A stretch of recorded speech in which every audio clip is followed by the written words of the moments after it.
Hi friends, SCRT സീരീസിലെ അടുത്തൊരു chapter നമ്മൾ നോക്കാൻ പോകുന്നത് കാലത്തിൻ്റെ കയ്യൊപ്പുകൾ. 9ാം ക്ലാസ്സിലെ സോഷ്യലിലെ രണ്ടാമത്തെ ചാപ്റ്റർ ആയിട്ടുള്ള കാലത്തിൻ്റെ കയ്യൊപ്പുകൾ എന്ന് പറയുന്ന ഒരു SCRT ചാപ്റ്റർ നോക്കുന്നത്. ആദ്യമായിട്ടാണ് ചാനൽ കാണുന്നതെങ്കിൽ ചാനൽ ഒന്ന് സബ്സ്ക്രൈബ് ചെയ്യുക. ക്ലാസ്സുകൾ ഇഷ്ടപ്പെടുകയാണെങ്കിൽ ലൈക്ക് ചെയ്യുക, കൂട്ടുകാർക്ക് ഷെയർ ചെയ്ത് കൊടുക്കുക. അപ്പോൾ LDC LGS എക്സാമുമായി ബന്ധപ്പെട്ട് ഈ SCRT ചാപ്റ്ററിൽ നമുക്ക് ഒരുപാട് ചോദ്യങ്ങൾ വരുന്നുണ്ട്. അപ്പോൾ അതിൻ്റെ ഇമ്പോർട്ടൻസ് മനസ്സിലാക്കി ക്ലാസ് കണ്ട് നോട്ട് എഴുതുക. അപ്പോൾ ക്ലാസ്സിലേക്ക്. അപ്പോൾ നമുക്ക് ഇവിടെ ആദ്യം ഒരു മാപ്പ് കൊടുത്തിട്ടുണ്ട്. എന്താണ് ഇവിടെ പറഞ്ഞിരിക്കുന്നത്? ഭൗമ ദിനാചരണത്തിൻ്റെ ഭാഗമായി സ്കൂൾ സാമൂഹ്യശാസ്ത്ര ക്ലബിൻ്റെ ആഭിമുഖ്യത്തിൽ ഭൗമ പ്രതിഭാസങ്ങൾ എന്ന വിഷയത്തെ ആസ്പദമാക്കി ഒരു പ്രദർശനം സംഘടിപ്പിക്കാൻ തീരുമാനിച്ചു. പ്രദർശനത്തിലെത്തിയ ചിത്രങ്ങളിൽ തിരഞ്ഞെടുത്ത ചിലതാണ് ഇവിടെ നൽകിയിട്ടുള്ളത്. അപ്പോൾ ആദ്യത്തെ ചിത്രം ശക്തമായ ഭൂകമ്പങ്ങൾ അനുഭവപ്പെടുന്ന മേഖലകൾ. ഇവിടെ ആ ചുവന്ന കുത്തിൽ കൊടുത്തിട്ടുണ്ടോ? ആ ചുവന്ന കുത്തിൽ കൊടുത്തിരിക്കുന്നതൊക്കെ ഭൂകമ്പ മേഖലകൾ. അതാ ഈ കാണുന്നൊക്കെ ഭൂകമ്പ സാധ്യതാ മേഖലകളുടെ ഒരു മറ്റേ ഇതുണ്ടോ, ഇഷ്ടം പോലെ സ്പോട്ടുകളുണ്ട്. അപ്പോൾ അതൊരു ചില സൂചനകളാണ്. അപ്പോൾ ശക്തമായ ഭൂകമ്പങ്ങൾ അനുഭവപ്പെടുന്ന മേഖലകളാണ് ഈ ഒരു മാപ്പിൽ കാണിച്ചിരിക്കുന്നത്. അടുത്ത് നോക്ക്, അഗ്നിപർവ്വത മേഖലകൾ. നോക്ക്, ഇതാ ഈ കാണിച്ചിരിക്കുന്ന ചുവന്ന കുത്തൊക്കെ അഗ്നിപർവ്വത മേഖലകളാണ്. അപ്പോൾ ഓരോരോ ഏരിയയിൽ ഈ ഭൂകമ്പ സാധ്യതയുള്ള മേഖല, അഗ്നിപർവ്വത മേഖല, അതൊക്കെ ഇങ്ങനെ മാപ്പിൽ കാണിച്ചിരിക്കുകയാണ്. അതുപോലെ തന്നെ അടുത്ത് പ്രധാന പർവ്വതനിരകളും ഭൂകമ്പ മേഖലകളും. പ്രധാന പർവ്വതനിരകളാണ് ഈ മഞ്ഞയിൽ കാണിച്ചിരിക്കുന്ന പ്രധാന പർവ്വത മേഖലകളാണ്. അതായത് തന്നെ റോക്കീസ്, ആൻറ്റീസ് പർവ്വത മേഖല. നമുക്കറിയാം ഇത് ഹിമാലയ പർവ്വത മേഖലയാണ്. അതുപോലെ തന്നെ അപ്പോൾ ഓരോരോ ഇമ്പോർട്ടൻ്റ് ആയിട്ടുള്ള പർവ്വത മേഖലയും അവിടെയുള്ള ഭൂകമ്പ സാധ്യത പ്രദേശമൊക്കെയാണ് ഈ ചിത്രത്തിൽ കാണിച്ചിരിക്കുന്നത്. നോക്കിയാൽ നിങ്ങൾക്ക് മനസ്സിലാവും. അപ്പോൾ ഈ മഞ്ഞ നിലത്ത് കാണിച്ചിരിക്കുന്ന പ്രായം കുറഞ്ഞ മടക്കുപർവ്വതങ്ങൾ പ്രധാന അഗ്നിപർവ്വതങ്ങളാണ്. ഈ ഈ ഡാഷിൽ കാണിച്ചിരിക്കുന്നുണ്ടോ? ഡാഷിൽ കാണിച്ചിരിക്കുന്നത് ഇങ്ങനെ കാണിച്ചിരിക്കുന്നതാണ് ഇങ്ങനെ കാണിച്ചിരിക്കുന്നതാണ് ഭൂകമ്പ സാധ്യതാ മേഖല. ഉണ്ടോ? ഇവിടെയൊക്കെ ഭൂകമ്പ സാധ്യത മേഖലയാണ്, ഇവിടെയൊക്കെ ഭൂകമ്പ സാധ്യത മേഖലയാണ്. അപ്പോൾ എന്താണ് ഈ മഞ്ഞ രയിൽ കാണിച്ചിരിക്കുന്നത്? മഞ്ഞ നിറത്തിൽ കാണിച്ചിരിക്കുന്നത് എന്താണ്? അത് പ്രായം കുറഞ്ഞ മടക്കുപർവ്വതങ്ങളാണ്. കാണിച്ചിരിക്കുന്നത്, ഓർത്തിരിക്കുക. ഇനി എന്താ അവിടെ കാണിച്ചിരിക്കുന്നത്? ഇവിടെ എന്താ? അപ്പോൾ ഇതിൽ നിന്ന് നമുക്ക് മനസ്സിലാക്കാൻ പറ്റുന്ന നിഗമനങ്ങൾ എന്തൊക്കെയാണ്? ഭൂമിയിലെ ചില പ്രത്യേക പ്രദേശങ്ങളിൽ ഭൂകമ്പങ്ങൾ കൂടുതലായി ഉണ്ടാകുന്നു. ശരിയല്ലേ? ചില പ്രത്യേക പ്രദേശങ്ങളിൽ ഭൂകമ്പങ്ങൾ കൂടുതലായി കാണപ്പെടുന്നു, അല്ലെങ്കിൽ ഭൂകമ്പങ്ങൾ ഉണ്ടാകുന്നു. ചില പ്രത്യേക പ്രദേശങ്ങളിൽ അഗ്നിപർവ്വതങ്ങൾ കൂടുതലായി കാണപ്പെടുന്നു. കൂടുതലായി കാണപ്പെടുന്നുണ്ട്. അതുപോലെ തന്നെ പർവ്വതങ്ങളുടെ വിന്യാസത്തിലും ചില പ്രത്യേകതകളുണ്ട്. ഭൂമുഖത്ത് ഭൂകമ്പ കേന്ദ്ര മേഖലകളും അതുപോലെ തന്നെ പർവ്വതങ്ങളുടെ വിന്യാസവും ഏറെക്കുറെ ഒത്തുവരുന്നുണ്ട്. ശരിയല്ലേ? അപ്പോൾ ഈ ഒരു മാപ്പ് നോക്കുമ്പോൾ നമുക്ക് മനസ്സിലാക്കാൻ സാധിക്കുന്നത് എന്താണ്? ഭൂമിയിലെ ചില പ്രത്യേക പ്രദേശങ്ങളിൽ ഭൂകമ്പങ്ങൾ കൂടുതലായി ഉണ്ടാകുന്നു. ഭൂകമ്പങ്ങൾ കൂടുതലായി ഉണ്ടാകുന്നുണ്ട് ചില പ്രത്യേക മേഖലകളിൽ. അതുപോലെ തന്നെ ചില പ്രത്യേക പ്രദേശങ്ങളിൽ അഗ്നിപർവ്വതങ്ങൾ കൂടുതലായി കാണപ്പെടുന്നു. അവിടെ ചില അഗ്നിപർവ്വതങ്ങൾ കൂടുതലായി കാണപ്പെടുന്നുണ്ട്. പർവ്വതങ്ങളുടെ വിന്യാസത്തിലും ചില പ്രത്യേകതകളുണ്ട്. അതുപോലെ തന്നെ ഭൂമുഖത്ത് ഭൂകമ്പ കേന്ദ്ര മേഖലകളും പർവ്വതങ്ങളുടെ വിന്യാസവും ഏറെക്കുറെ ഒത്തുവരുന്നുണ്ട്. ഇനി എന്താ നമുക്ക് പറയാനുള്ളത്? നിങ്ങൾ തയ്യാറാക്കിയ ഭൂപടം താഴെ കൊടുത്തിരിക്കുന്നു. അപ്പോൾ ചുവടെ ചേർത്തിട്ടുള്ളതിൽ പ്രകാരം തന്നെയല്ലേ? അപ്പോൾ നോക്കുക, ഇവിടെ ഇങ്ങനൊരു പ്രധാന ഭൂകമ്പ മേഖലകൾ, അഗ്നിപർവ്വതങ്ങൾ, പർവ്വതനിരകൾ, ഇതെല്ലാമുള്ള ഒരു സംഗതിയോടെ കാണിച്ചിരിക്കുന്നത്. ഇനി എന്താ നമുക്ക് പറയാനുള്ളത്? ഭൂവൽക്കം. നമുക്കറിയാം, ഭൂമി എന്ന് പറയുന്നത് ഭൂമിയുടെ പുറത്ത് എന്താണുള്ളത്? ഭൂവൽക്കം എന്ന് പറയുന്നത് അതിൻ്റെ ഉള്ളിൽ മാൻറ്റിൽ, അകക്കാമ്പ്, പുറക്കാമ്പ് എന്നൊക്കെ പറയുന്ന സംഗതികളുണ്ട് ഇല്ലേ? അപ്പോൾ ഭൂവൽക്കവും മാൻഡിലിൻ്റെ മുകൾ ഭാഗവും ചേർന്നാണ് ശിലാമണ്ഡലം അല്ലെങ്കിൽ ശിലാമണ്ഡലം അല്ലെങ്കിൽ ലിത്തോസ്ഫിയർ എന്ന് പറയുന്നത്. ശിലാമണ്ഡലം അല്ലെങ്കിൽ ലിത്തോസ്ഫിയർ. അപ്പോൾ ഭൂവൽക്കം ഏറ്റവും പുറത്തെ പാളിയാണ്. ഭൂവൽക്കം, അതുപോലെ തന്നെ മാൻഡിലിൻ്റെ ഉപരിഭാഗവും അല്ലെങ്കിൽ മുകൾ ഭാഗവും ചേർന്നാണ് ശിലാമണ്ഡലം എന്ന് പറയുന്നത്. ഭൂവൽക്കം മുതൽ അകക്കാമ്പ് വരെയുള്ള കനവുമായി താരതമ്യം ചെയ്യുമ്പോൾ ശിലാമണ്ഡലത്തിൻ്റെ കനം വളരെ കുറവാണ്. അപ്പോൾ ശിലാമണ്ഡലം എന്ന് പറഞ്ഞാൽ വളരെ, അല്ലെങ്കിൽ ലിത്തോസ്ഫിയർ എന്ന സംഗതി വളരെ കനം കുറവായിട്ടുള്ള ഔട്ടർ പാളിയാണ്. മുട്ടയുടെ പൊട്ടിയ പുറംതോട് പോലെ ചില കഷ്ണങ്ങളാണ് ശിലാമണ്ഡലം കാണപ്പെടുന്നത്. അപ്പോൾ ശിലാമണ്ഡലത്തിലാണ് എന്തൊക്കെയുള്ളത്? ശിലാമണ്ഡലം എന്ന് പറയുന്ന സംഗതി ഏറ്റവും പുറത്ത്. അപ്പോൾ ഭൂമിയുടെ ഭൂവൽക്കവും അതുപോലെ തന്നെ ഉപരിമാൻഡിലും ചേർന്നാണ് ഈ ശിലാമണ്ഡലം എന്ന് പറയുന്നത്. അനേകായിരം കിലോമീറ്ററുകൾ വിസ്തൃതിയും പരമാവധി 100 കിലോമീറ്റർ കനവുമുള്ള ശിലാമണ്ഡല ഫലകങ്ങൾ അല്ലെങ്കിൽ ലിത്തോസ്ഫെറിക് പ്ലേറ്റ്സ് എന്ന് വിളിക്കുന്നു. വലുതും ചെറുതുമായി ഫലകങ്ങൾ ഓരോന്നും സമുദ്രഭാഗവും വൻകരഭാഗവും ഉൾക്കൊള്ളുന്നു. അപ്പോൾ ഈ ഒരു ശിലാമണ്ഡല പ്ലേറ്റ് എന്ന് പറയുന്ന സംഗതി അതിലെന്തൊക്കെയുണ്ട്? അതിൽ സമുദ്രഭാഗവും ഉണ്ട്, അതുപോലെ തന്നെ വൻകര ഭാഗവുമുണ്ട്. വൻകര കൊണ്ടുണ്ടാക്കാം, അതുപോലെ തന്നെ സമുദ്രം കൊണ്ടുണ്ടാക്കാം. വൻകര ഭാഗമുണ്ട്. വൻകര ഭാഗം എന്ന് പറഞ്ഞാൽ നമ്മുടെ ഇന്നത്തെ കാണുന്ന കോണ്ടിനെൻറ്റ്സ്. അതുപോലെ തന്നെ ഈ ഒരു സമുദ്രഭാഗം എന്ന് പറഞ്ഞു കഴിഞ്ഞാൽ കാണുന്ന പല സമുദ്രങ്ങൾ, ആർട്ടിക് സമുദ്രം, പസഫിക് സമുദ്രം എന്നൊക്കെ പറഞ്ഞില്ലേ, അതുപോലത്തുള്ള സംഗതികൾ. അപ്പോൾ അതിലെന്തൊക്കെയുണ്ട്? സമുദ്രഭാഗവും ഉണ്ട്, അതുപോലെ തന്നെ വൻകര ഭാഗവുമുണ്ട്. നിങ്ങൾ നിങ്ങൾ ഭൂപടത്തെ ആസ്പദമാക്കി ചെയ്ത പ്രവർത്തനങ്ങൾ ഭൂപടത്തിനുള്ളിൽ ചില സ്വാഭാവിക അതിരുകൾ രൂപപ്പെട്ട് ശ്രദ്ധിച്ചില്ലേ? ഇവ ശിലാമണ്ഡലങ്ങളുടെ അതിരുകളാണ്. അപ്പോൾ നമുക്ക് ഇതൊക്കെയുള്ള പസഫിക് ഫലകമുണ്ട്, വടക്കേ അമേരിക്കൻ ഫലകമുണ്ട്, തെക്കേ അമേരിക്കൻ ഫലകമുണ്ട്, ആഫ്രിക്കൻ ഫലകമുണ്ട്, യൂറേഷ്യൻ ഫലകമുണ്ട്, ഓസ്ട്രേലിയൻ ഫലകമുണ്ട്. അപ്പോൾ ഇതാണ് ശിലാമണ്ഡല ഫലകങ്ങൾ എന്ന് പറയുന്നത്. അപ്പോൾ ശിലാമണ്ഡലങ്ങൾ ഏതൊക്കെയാണെന്ന് ബോധ്യമായില്ലേ? ഏതൊക്കെയുണ്ട്? 1, 2, 3, 4, 5, 6. അപ്പോൾ ഓസ്ട്രേലിയൻ ഫലകമുണ്ട്, പസഫിക് ഫലകമുണ്ട്, വടക്കേ അമേരിക്കൻ ഫലകമുണ്ട്, തെക്കേ അമേരിക്കൻ ഫലകമുണ്ട്, ആഫ്രിക്കൻ ഫലകമുണ്ട്, യൂറേഷ്യൻ ഫലകമുണ്ട്. അപ്പോൾ യൂറോപ്പും ഏഷ്യ ഒന്നിച്ചാണ് യൂറേഷ്യൻ ഫലകം എന്ന് പറയുന്നത്. ഇനി എന്താ പറയാനുള്ളത്? ചെറിയ ഫലകങ്ങൾ ഇങ്ങനെ തരംതിരിക്കാം. അപ്പോൾ ഏതൊക്കെയാണ്? വലുപ്പത്തിൻ്റെ അടിസ്ഥാനത്തിൽ ഇവയെ വലിയ ഫലകങ്ങൾ, ചെറിയ ഫലകങ്ങൾ എന്നിങ്ങനെ തിരഞ്ഞെടുക്കാം. ഫിലിപ്പിയൻ കോക്കോസ്, നാസ്ക, കരീബിയൻ, സ്ക്വാഷ്യ, അറേബ്യൻ തുടങ്ങിയ ഫലകങ്ങൾ ചെറിയ ഫലകങ്ങളാണ്, മൈനർ പ്ലേറ്റ്സ് ആണ്. ഏതൊക്കെയാണ് അപ്പോൾ മൈനർ പ്ലേറ്റ്സിന് ഉദാഹരണം? ഫിലിപ്പിയൻ പ്ലേറ്റ്, അതുപോലെ കോക്കോസ്, ഫിലിപ്പിയൻ പ്ലേറ്റ്, അതുപോലെ കോക്കോസ് പ്ലേറ്റ്, അതുപോലെ നാസ്ക പ്ലേറ്റ്, കരീബിയൻ പ്ലേറ്റ്, അതുപോലെ സ്ക്വാഷ്യ പ്ലേറ്റ്, അറേബ്യൻ പ്ലേറ്റ്. ഇതൊക്കെ ചെറിയ ഫലകങ്ങൾക്ക് ഉദാഹരണമാണ്. ഇനി വലിയ ഫലകങ്ങൾ ഏതൊക്കെയാണ്? 7 എണ്ണം. വലിയ ഫലകം 7 എണ്ണം ഉള്ളത്. ഇതിൽ പസഫിക് ഫലകമാണ് ഏറ്റവും വലുത്. അപ്പോൾ ഏറ്റവും വലുത് ഏതാണ്? പസഫിക് ഫലകമാണ് ഏറ്റവും വലുത്. പസഫിക് ഫലകം. സമുദ്രഭാഗം മാത്രം ഉൾക്കൊള്ളുന്ന ഫലകമാണ് പസഫിക് ഫലകം. അപ്പോൾ സമുദ്രഭാഗം മാത്രം ഉൾക്കൊള്ളുന്ന ഫലകമാണ് ഏത്? പസഫിക് ഫലകം എന്ന് പറയുന്ന സംഗതി സമുദ്രഭാഗം മാത്രം ഉൾക്കൊള്ളുന്ന ഫലകമാണ് പസഫിക് ഫലകം. ഇതാണ് അതിൽ ഏറ്റവും വലുത്. ചെറിയ ഫലകങ്ങൾ ഏതൊക്കെയാണ്? ഒന്നുകൂടി പറയാം. ഏതൊക്കെയാണ്? ഫിലിപ്പിയൻ, കോക്കോസ്, നാസ്ക, കരീബിയൻ, സ്ക്വാഷ്യ, അറേബ്യൻ. ഇതൊക്കെ ചെറിയ ഫലകങ്ങൾ അല്ലെങ്കിൽ ചെറിയ പ്ലേറ്റുകൾക്ക് ഉദാഹരണമാണ്. ഓർത്തിരിക്കുക. അപ്പോൾ ഏറ്റവും പുറത്ത് ഭൂവൽക്കം തൊട്ട് താഴെ മാൻറ്റിലിൻ്റെ ഉപരിഭാഗവും ഭൂവൽക്കം ചേർന്നാണ് ശിലാമണ്ഡലം. അവിടെ ശിലാമണ്ഡല പ്ലേറ്റ്, അത് സമുദ്രഭാഗവും ഉണ്ട്. അതുപോലെ തന്നെ സമുദ്രഭാഗത്തിനെ പറയുന്ന പേരെന്താണെന്ന് നമുക്കറിയാം. എന്താണ് സമുദ്രഭാഗം? സിമ. മറ്റേത് സിയാൽ. സിമ, അതിന് സിയാൽ. സിമ എന്ന് പറഞ്ഞാൽ സമുദ്രഭാഗം. സിമ, അതിന് സിയാൽ. അടുത്ത് ഇനി എന്താ പറയാനുള്ളത്? ഭാഗികമായി ഫലകങ്ങൾ ചലിക്കുന്നു. അപ്പോൾ ഫലകങ്ങൾ എന്ന് പറഞ്ഞ സംഗതി ഫലകങ്ങൾ ചലിക്കുന്നു. ഈ ഫലകങ്ങൾ ഇപ്പോൾ ഫലകങ്ങൾ കണ്ടല്ലോ, പ്ലേറ്റുകളെ കണ്ടല്ലോ. ഈ ഫലകങ്ങൾ ചലിക്കുന്നുണ്ട് ഉള്ളിൽ. ഭാഗികമായി ദ്രവാവസ്ഥയിലുള്ള അസ്തനോസ്ഫിയറിന് മുകളിലാണ് ശിലാമണ്ഡലങ്ങൾ സ്ഥിതി ചെയ്യുന്നത്. അപ്പോൾ ഈ അസ്തനോസ്ഫിയർ എന്ന് പറഞ്ഞതിന് തൊട്ട് താഴെ അസ്തനോസ്ഫിയറിന് മുകളിലാണ് ഈ ശിലാമണ്ഡലങ്ങൾ സ്ഥിതി ചെയ്യുന്നതെന്ന് നമുക്ക് മനസ്സിലാക്കാൻ സാധിക്കും. അപ്പോൾ നമുക്കറിയാം ലെയേഴ്സ് ഓഫ് എർത്തിൻ്റെ ലെയേഴ്സ് എന്ന് പറഞ്ഞാൽ എന്തൊക്കെയാണ്? എർത്തിൻ്റെ ലെയേഴ്സ് എന്ന് പറഞ്ഞ സംഗതി എന്താണ്? ഭൂവൽക്കം, ക്രസ്റ്റ് എന്ന് പറയും. അപ്പോൾ എർത്തിൻ്റെ ലെയേഴ്സ് എന്തൊക്കെയാണ്? എർത്തിൻ്റെ ലെയേഴ്സ് എന്ന് പറഞ്ഞാൽ ക്രസ്റ്റ്, അതുപോലെ തന്നെ ഭൂവൽക്കം എന്ന് പറഞ്ഞ സംഗതി, അതുപോലെ തന്നെ മാൻറ്റിൽ, രണ്ടാമത്തെ മാൻറ്റിൽ. അതുപോലെ തന്നെ outer core, inner core. Outer core എന്ന് പറഞ്ഞാൽ പുറക്കാമ്പ്, അകക്കാമ്പ്. അപ്പോൾ ഏതൊക്കെയാണ് ലെയേഴ്സ്? ഭൂവൽക്കം എന്ന് പറഞ്ഞ സംഗതി ക്രസ്റ്റ്, മാൻറ്റിൽ എന്ന് പറയുന്ന സംഗതി, രണ്ടാമത്തെ ഔട്ടർ കോർ പുറക്കാമ്പ്, ഇന്നർ കോർ അകക്കാമ്പ്. ഏറ്റവും ഔട്ടർ മോസ്റ്റ് ലെയറാണ് എന്താ? ഈ ക്രസ്റ്റ് അല്ലെങ്കിൽ ഭൂവൽക്കം എന്ന് പറഞ്ഞ സംഗതി. ഈ ഭൂവൽക്കം എന്ന് പറയുന്നത് ഏറ്റവും പുറത്തെ പാളിയാണ് ഈ ക്രസ്റ്റ് എന്ന് പറയുന്ന സംഗതി, ക്രസ്റ്റ് അല്ലെങ്കിൽ ഭൂവൽക്കം. ഇതുണ്ടാക്കിയിരിക്കുന്നത് സീ പ്ലേറ്റ് എന്ന് പറഞ്ഞ സംഗതി. എന്താ പറയുക? സമുദ്രഭാഗവും സീ പ്ലേറ്റ്, അതുപോലെ തന്നെ കോണ്ടിനെൻ്റ് പ്ലേറ്റ് എന്ന് പറഞ്ഞ സംഗതി. എന്താണ് കോണ്ടിനെൻ്റ് പ്ലേറ്റ് എന്ന് പറഞ്ഞ സംഗതി? നമ്മുടെ ഈ കരഭാഗവും വൻകരഭാഗവും കൂടി ചേർന്നാണ് സീ പ്ലേറ്റും. അതുപോലെ തന്നെ sea plate plus continent plate. അതായത് സമുദ്രഭാഗവും അതുപോലെ തന്നെ വൻകരഭാഗവും ചേർന്നാണ് ഈ ഒരു ക്രസ്റ്റ് ഉള്ളത്, അല്ലെങ്കിൽ എന്താ പറയുക, നമ്മുടെ ഭൂവൽക്കമുള്ളത്. സീ പ്ലേറ്റ് എന്ന് പറഞ്ഞ സീ പ്ലേറ്റിനെ വിളിക്കുന്ന പേരെന്താ? സിമ എന്ന് പറയുന്നു. സിമ എന്ന് പറഞ്ഞ സിലിക്കണും മഗ്നീഷ്യമാണ് അതിൽ കൂടുതലുള്ളത്. സിമ സമുദ്രം. അതുപോലെ തന്നെ കോണ്ടിനെൻ്റ് പ്ലേറ്റിനെ പറയുന്ന പേരാണ് സിയാൽ. സിലിക്കണും അലുമിനിയമാണ് ഏറ്റവും കൂടുതലുള്ളത്. ഓർത്തിരിക്കുക. ഇനി എന്താ ഈ ലിത്തോസ്ഫിയർ എന്ന് പറഞ്ഞാൽ ശിലാമണ്ഡലം. എന്ന് പറഞ്ഞാൽ ഈ ഭൂവൽക്കവും അതുപോലെ തന്നെ ഭൂവൽക്കം ക്രസ്റ്റ്, ഭൂവൽക്കവും പ്ലസ് മാൻറ്റിലിൻ്റെ ഉപരിഭാഗവും. മാൻറ്റിൽ ഏറ്റവും കൂടുതൽ കാണപ്പെടുന്ന മാൻറ്റിലാണ്. മാൻറ്റിലിൻ്റെ ഉപരിഭാഗവും ചേർന്നാണ് upper layer of mantle. Crust plus upper layer of mantle. മാൻറ്റിലിൻ്റെ ഉപരിഭാഗം ക്രസ്റ്റിൻ്റെയും ഭൂവൽക്കത്തിൻ്റെയും മാൻറ്റിലിൻ്റെ ഉപരിഭാഗവും ചേർന്നാണ് ലിത്തോസ്ഫിയർ അല്ലെങ്കിൽ ശിലാമണ്ഡലം എന്ന് പറയുന്നത്. മാൻറ്റിലാണ് ഏറ്റവും ബിഗ്ഗസ്റ്റ് പാർട്ട്. ഭൂമിയുടെ ലെയറുകളിൽ ഏറ്റവും ബിഗ്ഗസ്റ്റ് ഏതാണ്? മാൻറ്റിലാണ്. അല്ലെങ്കിൽ മാൻറ്റിലാണ് ഏറ്റവും എന്താ പറയുക ബിഗ്ഗസ്റ്റ് പാർട്ട്. അവിടെ ലിക്വിഡ് രൂപത്തിൽ മാഗ്മ കാണപ്പെടുന്നു. ലിക്വിഡ് രൂപത്തിൽ എന്താ കാണപ്പെടുന്നു? മാഗ്മ.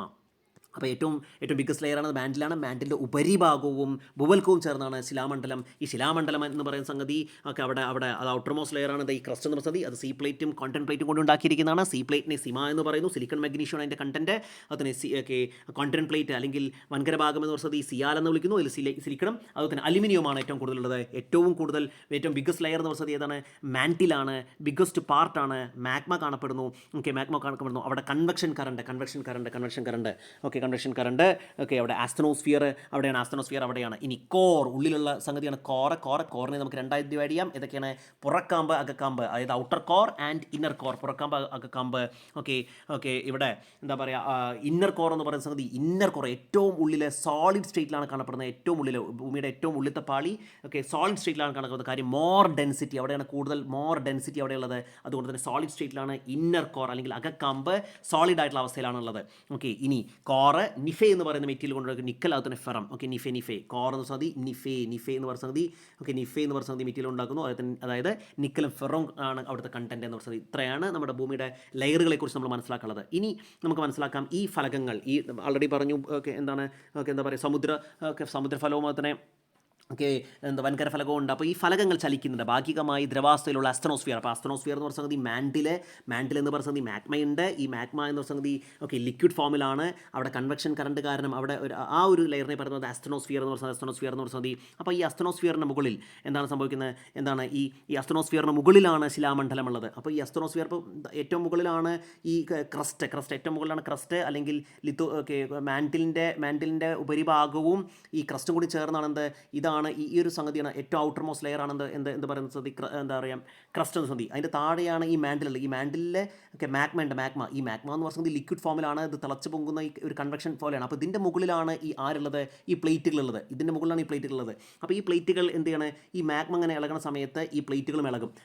അതുകൊണ്ടാണ് ഈ ഫലകങ്ങൾ ചലിക്കുന്നു എന്ന് പറയുന്നത്. ക്ലിയർ അല്ലേ? അപ്പോൾ ഭൂമിക്കുള്ള അത്യധികമായ താപത്താൽ ഉരുകിയ മാൻഡിൽ ഭാഗമായ മാഗ്മ നിരന്തരം സംവഹനത്തിന് വിധേയമാകുന്നുണ്ട്. അപ്പോൾ ഈ മാഗ്മ ഞാൻ ഓൾറെഡി പറഞ്ഞു, ഈ മാൻഡിലിൻ്റെ ഉള്ളിലാണ് എന്തുള്ളത്, മാഗ്മ ഉള്ളത്. ഈ മാഗ്മ അവിടെ ഒരുപാട് ഭയങ്കര ചൂടാണ്. അപ്പോൾ മാഗ്മ അങ്ങനെ എപ്പോഴും ചൂട് പിടിച്ച് ഇങ്ങനെ കൺവെക്ഷനിലൂടെ അവിടെ ഒരു കൺവെക്ഷൻ കറണ്ട് ഉണ്ടാവും. ഈ കൺവെക്ഷൻ കറണ്ട് കാരണം ഈ ഒരു ഭാഗമാണ് അസ്തനോസ്ഫിയർ എന്ന് പറയുന്നത്. ഈ അസ്തനോസ്ഫിയറിൽ എന്താ സംഭവിക്കുക, അസ്തനോസ്ഫിയറിൽ ഇങ്ങനെ ഒരു ഇളക്കുണ്ടാവും. ഈ ഇളക്കത്തിൻ്റെ മുകളിലാണ് ആരുള്ളത്, നമ്മുടെ പ്ലേറ്റുകളുള്ളത്. ഏത് പ്ലേറ്റ്? നമ്മുടെ സമുദ്ര ഭാഗവും അല്ലെങ്കിൽ ഫലകവും അതുപോലെ തന്നെ സമുദ്രഫലകമായിട്ടുള്ള സമുദ്രഫലകം എന്ന് പറഞ്ഞാൽ സിമയും അതുപോലെ വൻകര ഫലകമായിട്ടുള്ള സിയാലുമുള്ളത്. അപ്പോൾ ഈ മാഗ്മ ഇങ്ങനെ ഇളകുന്ന സമയത്ത് ഈ മാൻഡിലുള്ള മാഗ്മ അല്ലെങ്കിൽ കൺവെക്ഷൻ കറണ്ട് കാരണം ഇത് ഇളകുന്ന സമയത്ത് ഈ പ്ലേറ്റുകൾക്കും ചലനം സംഭവിക്കുമെന്ന് നിങ്ങൾ മനസ്സിലാക്കണം. ഓർത്തിരിക്കുക. ഇനി ഈ ശിലാമണ്ഡലങ്ങൾ ചലിക്കുന്നു. അങ്ങനെയാണ് ഈ ശിലാമണ്ഡലങ്ങൾ ചലിക്കുന്നത്. വർഷത്തിൽ ശരാശരി 2 സെൻറ്റിമീറ്റർ മുതൽ 12 സെൻറ്റിമീറ്റർ വരെ വേഗത്തിലാണ് ഫലകങ്ങൾ ചലിക്കുന്നത്. ഫലകങ്ങളുടെ ചലനവേഗം എല്ലാ കാലത്തും ഒരുപോലെയല്ല. 580 ദശലക്ഷം വർഷം മുമ്പ് ചലനവും വർഷത്തിൽ 30 സെൻറ്റിമീറ്റർ വരെ ഉണ്ടായിരുന്നു. എന്നതാണ് പഠനങ്ങൾ കാണിക്കുന്നത്. അപ്പോൾ ഇവിടെ നോക്ക് സംവഹന പ്രവാഹം അപ്പോൾ ഈ ചിത്രത്തിൽ കൃത്യമാണ്. ഇതാണ് മാൻഡിൽ ഇങ്ങനെ ഈ ചൂട് പിടിച്ച് ഭയങ്കര ചൂടാണ്. അപ്പോൾ സംവഹന പ്രവാഹം ഇങ്ങനെ ഉണ്ടാവും. അപ്പോൾ ഈ മാഗ്മ ഇങ്ങനെ ഇളകും. ഇതിന് മുകളിലാണ് നമ്മുടെ സമുദ്രതടവും അതിന് വൻകര തടമൊക്കെ ഉള്ളത്. അപ്പോൾ ഇവിടെ അപ്പോൾ എന്താണ് സംഭവിക്കുക, ഇങ്ങനെ നിമഞ്ജനങ്ങളുണ്ടാവും. അപ്പോൾ അതൊക്കെ നമ്മൾ നേരത്തെ പറയും, ഇത് കഴിഞ്ഞിട്ട് പറയാൻ നമുക്ക് ഡിസ്കസ് ചെയ്യാം. അപ്പോൾ നോക്കാം, ഇവിടെ സമുദ്രമുണ്ട് വിചാരിക്കുക. ഇതിൻ്റെ ഇടയിൽ ഒരു ഗ്യാപ്പ് വന്നു കഴിഞ്ഞാൽ എന്താ സംഭവിക്കുക, ഇവിടെ ഉരുകിയ ഈ മാഗ്മ ഈ ഗ്യാപ്പിലൂടെ മുകളിലേക്ക് വരും. അങ്ങനെയൊക്കെയാണ് ഈ അഗ്നിപർവ്വത സ്ഫോടനങ്ങളൊക്കെ ഉണ്ടാകുന്നത്. ഓർത്തിരിക്കുക. അപ്പോൾ ഈ സംവഹന പ്രക്രിയ എവിടെ ഉണ്ടാകുന്ന, മാൻഡിലാണ് ഉണ്ടാകുന്നത്. അപ്പോൾ 3 ലെയറുകൾ നമ്മൾ പറഞ്ഞു. ഇതൊക്കെയാണ് outermost crust, then mantle, then കോറിനെ നമുക്ക് പുറക്കാമ്പ് അകക്കാമ്പ് ഇതാക്കാം. ഇന്നർ കോർ എന്ന് പറഞ്ഞ സംഗതി അകക്കാമ്പ് സംഗതി സോളിഡ് സ്റ്റേറ്റിലാണുള്ളത്. മാൻഡിലാണ് ഏറ്റവും വലിയ പാർട്ട്. ക്രസ്റ്റ് ഭൂവൽക്കം. അവിടെ ക്രസ്റ്റ് സംഗതി സീ പ്ലേറ്റും ഉണ്ട്, കോണ്ടൻ പ്ലേറ്റ് ഉണ്ട്. സീ പ്ലേറ്റ് സിമ എന്ന് പറയുന്നു, മറ്റേത് സിയാൽ എന്ന് പറയുന്നു. സിമ എന്ന് പറഞ്ഞാൽ സിലിക്കണും മാഗ്നീഷ്യവും, സീമ എന്ന് പറയുന്നത് സിലിക്കൺ മാഗ്നീഷ്യം, അതാണ് സീ പ്ലേറ്റ്. കോണ്ടൻ പ്ലേറ്റ് എന്ന് പറഞ്ഞാൽ സിയാൽ, സിലിക്കണും അലുമിനിയം കൂടി ചേർന്നാണ് ലിത്തോസ്ഫിയർ എന്ന് പറയുന്നത് ഏറ്റവും മുകളിൽ ക്രസ്റ്റ്. അതിന് തൊട്ട് താഴെ മാൻഡിലിൻ്റെ ഉപരിഭാഗവും ചേർന്നാണ് എന്ത് ലിത്തോസ്ഫിയർ അല്ലെങ്കിൽ ശിലാമണ്ഡലം എന്നറിയപ്പെടുന്ന. ഓർത്തിരിക്കുക. ഇനി മാൻഡിലാണ് ഏറ്റവും ബിഗ്ഗസ്റ്റ് പാർട്ട്. അവിടെ മാഗ്മ കാണപ്പെടുന്നു. അത് ലിക്വിഡ് സ്റ്റേറ്റിലാണ്. ചൂട് കാരണം അത് കൺവെക്ഷൻ കറണ്ട് അവിടെ ഫോം ചെയ്യുന്നു. അതുകൊണ്ട് തന്നെ ആ ഒരു ലെയറിനെ പറയുന്നത് അസ്തനോസ്ഫിയർ എന്ന് പറയുന്നത്. അതുകൊണ്ട് തന്നെ ഇതിന് മുകളിലുള്ള ഈ ഒരു പ്ലേറ്റുകൾക്ക് മൂവ്മെൻറ്റ് സംഭവിക്കുന്നു. അങ്ങനെ മൂവ്മെൻറ്റ് സംഭവിക്കുമ്പോൾ പലതരം മൂവ്മെൻറ്റുകൾ ഉണ്ടാകുന്നു. ആ മൂവ്മെൻറ്റുകളെ കുറിച്ചാണ് നമ്മൾ നോക്കുന്നത്. അപ്പോൾ ഇങ്ങനെയാണ് അതിൻ്റെ ഉള്ളിലുള്ള പ്രക്രിയ. ഇവിടെയാണ് ക്രസ്റ്റ് അല്ലെങ്കിൽ ലിത്തോസ്ഫിയർ എന്ന സംഗതി. അവിടെയാണ് നമ്മുടെ എന്താ പറയുക ഈ 2 പ്ലേറ്റുകൾ, എന്താ പറയുക സമുദ്ര പ്ലേറ്റും അല്ലെങ്കിൽ സമുദ്രഫലകവും അതിനെ വൻകര ഫലകവും. ഇതിൻ്റെ ഉള്ളിലാണ് ഈ കൺവെക്ഷൻ കറണ്ടും ഇതൊക്കെ ഉണ്ടാകുന്നതാണ് അസ്തനോസ്ഫിയർ എന്ന് പറയുന്ന ഭാഗം. ഓർത്തിരിക്കുക. മാൻഡിലാണ് അത് കാണപ്പെടുന്നത്. ഓർത്തിരിക്കുക. ക്ലിയർ ആണ്. നോക്കെ വൻകര വിസ്ഥാപന സിദ്ധാന്തം എന്ന് പറയുന്നത് ഇന്ന് ചോദ്യം വന്നിട്ടുണ്ട്. 1912 ആൽഫ്രഡ് വാഗനറാണ് എന്ന German Alfred WagonR 1912 Alfred WagonR 1912 വൻകര വിസ്ഥാപന സിദ്ധാന്തം ജർമ്മൻ കാലാവസ്ഥാ ശാസ്ത്രജ്ഞനായിട്ടുള്ള ആൽഫ്രഡ് വാഗനർ 1912 വൻകര വിസ്ഥാപന സിദ്ധാന്തം കാലാവസ്ഥാ ശാസ്ത്രജ്ഞൻ വൻകര വിസ്ഥാപന സിദ്ധാന്തം ആശയം അവതരിപ്പിച്ചു. ദശലക്ഷക്കണക്കിന് വർഷങ്ങൾക്ക് മുമ്പ് ഇപ്പോഴത്തുള്ള എല്ലാ വൻകരകളും ചേർന്ന പാൻജിയ എന്ന ഒരു വലിയ വൻകര ഉണ്ടായിരുന്നു. ഇപ്പോഴുള്ള എല്ലാ വൻകരകളും ചേർന്ന പാൻജിയ എന്ന ഒരു ബൃഹത്തായ വൻകരയും അതിനെപ്പറ്റി പന്തലാസ എന്ന ഒരു മഹാസമുദ്രവും നിലനിന്നിരുന്നു എന്ന് അദ്ദേഹം വാദിച്ചു. പിന്നീട് വൻകരകളുടെ ഭാഗം സമുദ്രാതിത്തട്ടിന് മുകളിലൂടെ പതുക്കെ തെന്നിമാറി ദശലക്ഷക്കണക്കിന് വർഷങ്ങൾക്ക് ശേഷം ഇപ്പോഴുള്ള വൻകരകൾ രൂപപ്പെട്ടു. അപ്പോൾ ഈ വൻകരകളൊക്കെ രൂപപ്പെടുന്നതിന് മുമ്പേ, ഈ കോണ്ടിനെൻറ്റ്സ് ഒക്കെ രൂപപ്പെടുന്നതിന് മുമ്പേ ആദ്യം ഒരു സിംഗിൾ ലാൻഡ്മാസ് ആയിരുന്നു. ലാൻഡ്മാസിനെ പറഞ്ഞ പേര് പാൻജിയ എന്നുള്ളതും അവിടെ സിംഗിൾ ഒരു സമുദ്രം ഉണ്ടായിരുന്നു. അതിനെ അല്ലെങ്കിൽ ഒരു ഇതുണ്ടായിരുന്നു. അതിനെ പറഞ്ഞ പന്തലാസ എന്ന് പറഞ്ഞ സംഗതി മഹാസമുദ്രവും ഉണ്ടായിരുന്നു പറഞ്ഞ 1912 ആൽഫ്രഡ് വാഗനർ എന്ന് പറഞ്ഞ ജർമ്മൻ കാലാവസ്ഥാ ശാസ്ത്രജ്ഞനാണ്. അതിനുശേഷം ഈ സമുദ്ര തട്ടിന് മുകളിലൂടെ പതുക്കെ തെന്നിമാറി ഇവ ദശലക്ഷക്കണക്കിന് വർഷങ്ങൾക്ക് ശേഷം എന്നാണ് വൻകരകൾ ഉണ്ടായി എന്നാണ് നമ്മൾ മനസ്സിലാക്കുന്നത്. ഇനി ഈ വൻകരകൾ അല്ലെങ്കിൽ ഈ ഒരു ഫലകങ്ങൾ 3 തരത്തിലാണ് മെയിനായിട്ട് മൂവ് ചെയ്യുക. ഒന്ന്, ഈ ഫലകങ്ങൾ പരസ്പരം അകലുക ചെയ്യുക. പരസ്പരം അകലുന്ന സമയത്ത് എന്താ സംഭവിക്കുക? ഇവിടെ വിടവുണ്ടാവും. ഒരു പ്ലേറ്റ് അങ്ങോട്ട് മൂവ് ചെയ്ത് ഒരു പ്ലേറ്റ് ഇങ്ങോട്ട് മൂവ് ചെയ്ത് വരിക. അങ്ങോട്ടും ഇങ്ങോട്ട് മൂവ് ചെയ്യുന്ന സമയത്ത് ഇതിൻ്റെ ഇടയിൽ ഒരു വിടവുണ്ടാവും. ഈ വിടവിലൂടെ അസ്ട്രോസ്ഫിയർ എന്ന് പറയുന്ന മാൻഡിലുള്ള എന്തുണ്ടാവും? മാഗ്മ പുറത്തേക്ക് വരും. അപ്പോൾ ഇങ്ങനെ അങ്ങോട്ടും ഇങ്ങോട്ടും മൂവ് ചെയ്യാം. മറ്റേ ഒരു പ്ലേറ്റ് ഇങ്ങോട്ട് മൂവ് ചെയ്യുക, അതിനെ പറയുന്നത് വിയോജക സീമ എന്ന് പറഞ്ഞ സംഗതി. വിയോജക സീമ ശിലാമണ്ഡലങ്ങളുടെ വിവിധതരം ചലനങ്ങൾ സൃഷ്ടിക്കുന്ന ഫലക സീമകൾ ഏതെല്ലാം? പലതരത്തിലുള്ള ഫലക സീമകളുണ്ട്. ഒന്ന് വിയോജക സീമ എന്ന് പറഞ്ഞ സംഗതി. 2 പ്ലേറ്റുകൾ പരസ്പരം അകലുകയാണെങ്കിൽ അതിനെ വിയോജക സീമ എന്ന് പറയുന്നു. ഇനി ഫലകങ്ങൾ പരസ്പരം അടുത്ത് വരികയാണെങ്കിൽ എന്താ ചെയ്യുക? ഒരു ഫലകം ഇങ്ങോട്ടും ഒരു ഫലകം ഇങ്ങോട്ടും വന്നു കഴിഞ്ഞാൽ ഇതിൽ ഡെൻസിറ്റി കൂടിയ ഫലകം ഡെൻസിറ്റി കുറഞ്ഞ ഫലകത്തിൻ്റെ ഉള്ളിലേക്ക് താഴ്ത്തപ്പെടും. താഴ്ത്തപ്പെടും. അതാണ് സംയോജക സീമ എന്ന് പറയുന്നത്. സംയോജക സീമ 2 ഫലകങ്ങൾ ഇങ്ങ് വന്നു. ആ 2 ഫലകങ്ങൾ കൂട്ടിയിടിച്ചു. അതിൽ ഡെൻസിറ്റി കൂടിയ ഫലകം ഡെൻസിറ്റി കുറഞ്ഞ ഫലകത്തിന് താഴോട്ട് പോകുന്നു. അതാണ് പറയുന്നത് സംയോജക സീമ. ഇങ്ങനെ അപ്പോൾ വിയോജക സീമ എന്ന് പറഞ്ഞാൽ തെന്നി മാറുകയാണ് ചെയ്യുക. സംയോജക സീമ ഫലകങ്ങൾ കൂടിച്ചേരുകയാണ് ചെയ്യുക. ഇനി 2 ഫലകങ്ങൾ തമ്മിൽ ഉരസി നീങ്ങുകയാണെങ്കിൽ അതാണ് ഛേദക സീമ എന്ന് പറയുന്ന സംഗതി. ഇങ്ങനെ ഓരോ ഫലകങ്ങൾ മൂവ് ചെയ്യുന്നതിനനുസരിച്ച് പലതരം ഭൂരൂപങ്ങൾ നമ്മുടെ ഭൂപ്രകൃതിയിൽ ഉണ്ടാകുന്നുണ്ട്. പലതരം ഭൂരൂപങ്ങൾ നമ്മുടെ ഭൂപ്രകൃതിയിൽ ഉണ്ടാകുന്നുണ്ട്. എന്തെല്ലാമാണ് നമുക്ക് നോക്കാം. അപ്പോൾ 3 തരത്തിലുള്ള ഫലക ചലനങ്ങൾ ഏതൊക്കെ നമ്മൾ നോക്കിയത്? സംയോജക സീമ, വിയോജക സീമ, ഛേദക സീമ. വിയോജക സീമ എന്ന് പറഞ്ഞാൽ 2 ഫലകങ്ങൾ അങ്ങോട്ടും ഇങ്ങോട്ടും തെന്നി പരസ്പരം അകലുക ചെയ്യുക.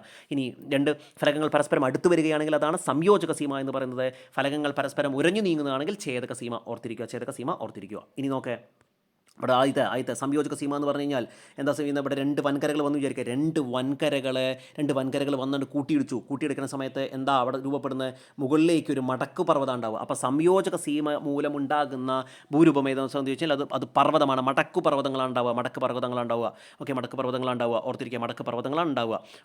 അപ്പോൾ സംയോജക സീമകൾ ചിത്രത്തിൽ സംയോജക സീമ എന്ന് പറഞ്ഞാൽ 2 വൻകര ഫലകങ്ങൾ അങ്ങോട്ട് വന്നു, കൂട്ടിയിടിച്ച സമയത്ത് അങ്ങോട്ട് പൊന്തി. ആ കൂട്ടിയിടിച്ച സമയത്ത് 2 കൂടി ഇടിച്ചിട്ട് മുകളിലേക്ക് പൊന്തി. ആ മുകളിലേക്ക് പൊന്തുമ്പോൾ അവിടെ ഉണ്ടാകുന്നതാണ് മടക്ക് പർവ്വതങ്ങൾ. ഉദാഹരണമാണ് നമ്മുടെ ഹിമാലയം, ആൻറ്റീസ്, അറ്റ്ലസ് എന്നൊക്കെ പറയുന്ന മടക്ക് പർവ്വതങ്ങളൊക്കെ ഇതുപോലെ സംയോജക സീമകൾ കൊണ്ടുണ്ടായതാണ് എന്ന് നിങ്ങൾ ഓർത്തിരിക്കണം.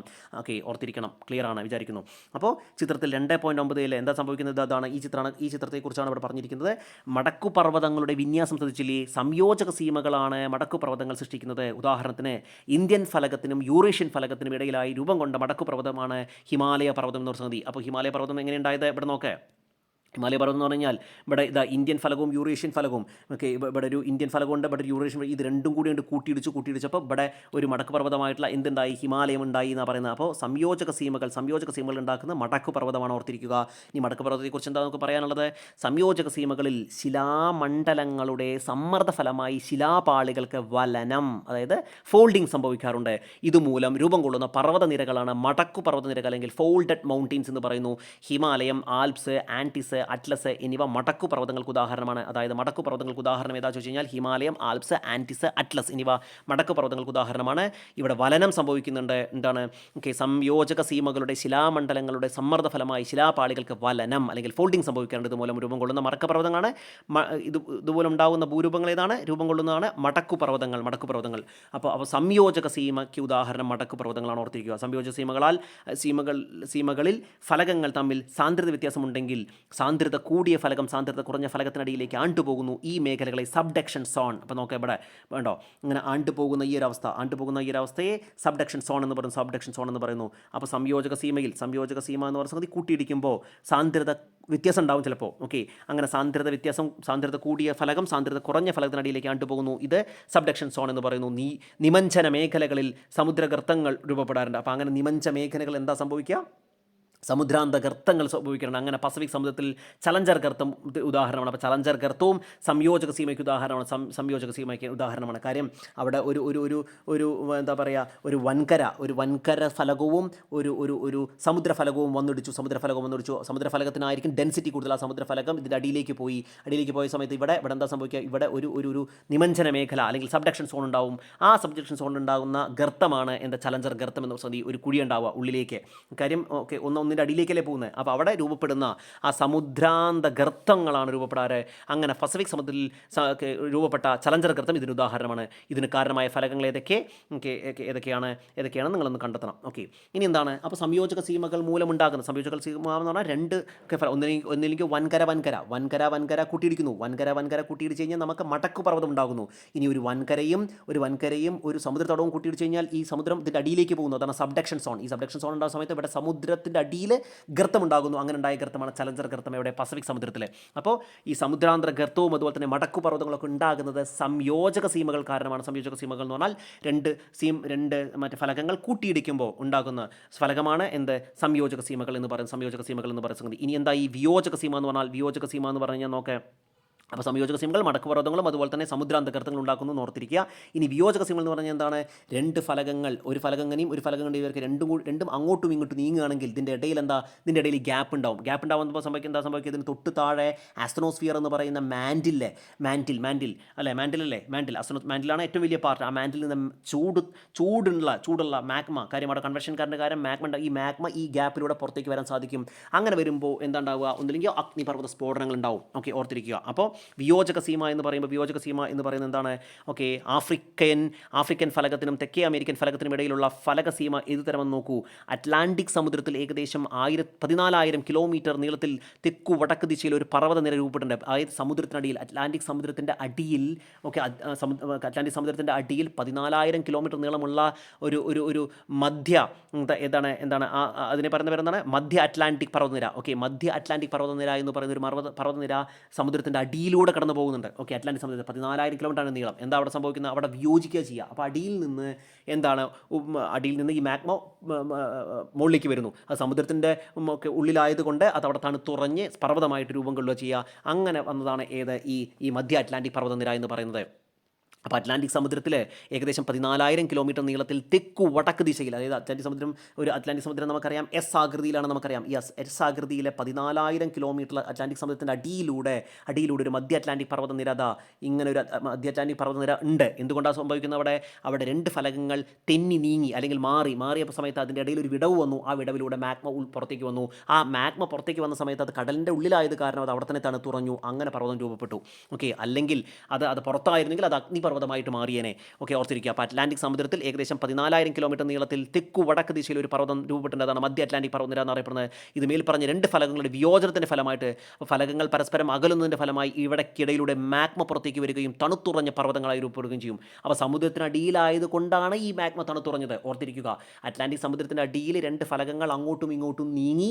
അങ്ങനെ നീങ്ങിയപ്പോൾ അത് വിയോജിച്ചു. അതിൻ്റെ ഇടയിൽ ഒരു ഗ്യാപ്പ് വന്നു. ആ ഗ്യാപ്പിലൂടെ ഉള്ളിലുള്ള മാഗ്മ പുറത്തേക്ക് വന്നു.